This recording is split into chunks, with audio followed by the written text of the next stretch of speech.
Here are the steps for installing 2-in-1 panels with a weldable surface bonded with Duotack adhesive.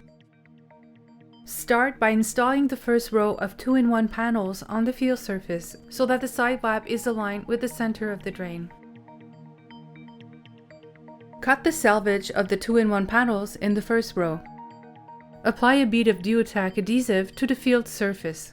The adhesive beads should be 13 to 19 mm wide or 1/2 to 3/4 of an inch when piped out of the static mixer.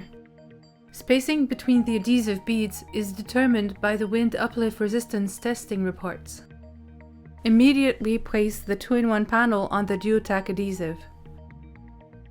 Install the second row of panels on the adhesive, making sure the ends of the panels are aligned with the ends of the first row so that all end laps are aligned. Note that a minimum distance of 915 mm or 36 inches must be left between the first end lap and the drain. Remove the silicone films from the side lap. Bond the self-adhesive part of the Duo selvage and weld the other part using a torch.